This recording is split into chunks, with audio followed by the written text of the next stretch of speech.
Hi friends, ഇന്ന് നിങ്ങളെ പരിചയപ്പെടുത്താൻ പോകുന്നത് നമുക്ക് ഫുൾ സ്ലീവ് തയ്ക്കുമ്പോൾ പലരുടെയും ഒരു പരാതിയാണ് കൈമുട്ടിൻ്റെ ഭാഗം കീറുന്നതായിട്ടും കൈമുട്ട് മടക്കുമ്പോഴത്തേന് ഒരു അസ്വസ്ഥത ഉള്ളതായിട്ടും പലരും പറയുന്നുണ്ട്. അപ്പോൾ അത് വരാതിരിക്കാൻ വേണ്ടിയിട്ട് ഉള്ള ഒരു സ്ലീവ് കട്ട് ചെയ്യുന്നത് എങ്ങനെയാണെന്ന് നമുക്ക് നോക്കാം. അപ്പോൾ നമുക്ക് വീഡിയോയിലേക്ക് പോയാലോ. ഞാനിവിടെ 2 സ്ലീവിനുള്ള ക്ലോത്താണ് എടുത്തിട്ടുള്ളത്. അത് 4ആയിട്ട് ഫോൾഡ് ചെയ്ത് വെച്ചിട്ടുണ്ട്. 4ആയിട്ട് ഫോൾഡ് ചെയ്ത് 2 സ്ലീവിനുള്ള ക്ലോത്ത്.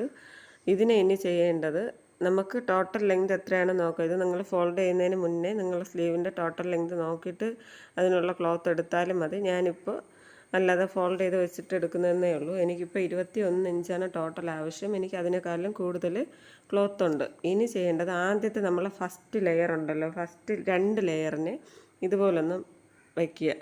താഴേക്കൊന്ന് വലിച്ച് പിടിച്ച് വയ്ക്കുക. ഇങ്ങനെ ഒന്ന് കോണിച്ച് വെച്ചതിന് ശേഷം മുകൾ ഭാഗത്തുനിന്ന്, ഞാൻ ആദ്യമേ പറഞ്ഞു 2 ലെയറാണ് താഴേക്ക് മടക്കേണ്ടത്. ആദ്യത്തെ ഓപ്പൺ വരുന്ന 2 ലെയർ താഴേക്ക് വയ്ക്കുന്നുണ്ട്. മുകൾ ഭാഗത്തുനിന്ന് ഇനി നമ്മൾ താഴേക്ക് നീക്കി വെച്ച ആ ഭാഗം 3 ഇഞ്ച് നോക്കുക. 3 ഇഞ്ച് ഉണ്ടോ എന്ന് നോക്കുക. 3 ഇഞ്ച് ഇല്ല എങ്കിൽ നിങ്ങൾ ഒന്നുകൂടെ ഒന്ന് അഡ്ജസ്റ്റ് ചെയ്ത് കോണിച്ച് വെച്ച് കൊടുക്കുക. ഇനി നിങ്ങൾക്ക് ടോട്ടൽ ലെങ്ത്, അതായത് സ്ലീവിൻ്റെ ടോട്ടൽ ലെങ്ത് നിങ്ങൾ തുണി എടുത്തതിൻ്റെ അത്ര ഭാഗമേ ഉള്ളൂ എന്നുണ്ടെങ്കിൽ ഇതുപോലെ നമ്മൾ ആദ്യമേ ക്ലോത്ത് എടുത്തില്ലേ, ഇതുപോലെ ഒന്ന് കോണിച്ച് കൊടുത്തില്ലേ, ആ കോണിച്ച് കൊടുത്ത ഭാഗം ആദ്യത്തെ ലെയർ താഴ്ന്നേ വരത്തുള്ളൂ. അപ്പോൾ നമ്മളിങ്ങനെ കൈ വയ്ക്കുമ്പോൾ തന്നെ അടിയിലത്തെ ലെയർ കറക്റ്റ് അറിയാൻ പറ്റും. അതിനെ ഒന്ന് മാർക്ക് ചെയ്ത് കൊടുത്താൽ മാത്രം മതി. എനിക്കിവിടെ ഞാൻ തുണി കൂടുതൽ എടുത്തിട്ടുണ്ട്. അപ്പോൾ നിങ്ങൾക്ക് തുണി കറക്റ്റായിട്ടേ ഉള്ളെങ്കിൽ ഞാൻ ആദ്യം പറഞ്ഞ രീതിക്ക് കട്ട് ചെയ്താൽ മാത്രം മതി, മാർക്ക് ചെയ്ത് കട്ട് ചെയ്താൽ മാത്രം മതി. എനിക്കിപ്പോൾ തുണി കൂടുതലായതുകൊണ്ട് ഞാനിവിടെ 23 ഇഞ്ച് മാർക്ക് ചെയ്യുന്നുണ്ട്. അത് സ്ലീവ് അലവൻസ് ഉൾപ്പെടെയാണ്. താഴത്തെ മടക്കി തയ്യൽ, ഷോൾഡറിൻ്റെ ഭാഗം ജോയിൻ്റ് ചെയ്യേണ്ട ആ ഭാഗം എല്ലാം കൂടെ ചേർത്തിട്ടാണ്. അപ്പോൾ ഇനി ചെയ്യേണ്ടത്, നമ്മൾ സാധാ സ്ലീവ് എങ്ങനെയാണോ മാർക്ക് ചെയ്യുന്നത് അതുപോലെ മുകളിൽ നിന്ന് ഇതുപോലെ ഒന്ന് കറക്റ്റ് ഒന്ന് മാർക്ക് ചെയ്ത് കൊടുത്തതിന് ശേഷം സാധാ സ്ലീവ് എങ്ങനെയാണോ മാർക്ക് ചെയ്യുന്നത് ആ രീതിക്ക് തന്നെ മാർക്ക് ചെയ്യുക.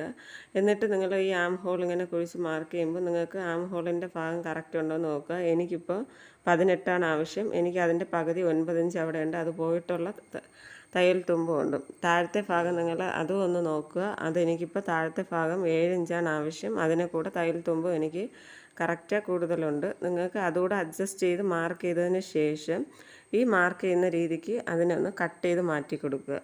മാർക്ക് ചെയ്യുന്നതിൻ്റെ പുറത്തൂടെ ഒന്ന് കട്ട് ചെയ്ത് മാറ്റി കൊടുത്താൽ മാത്രം മതി.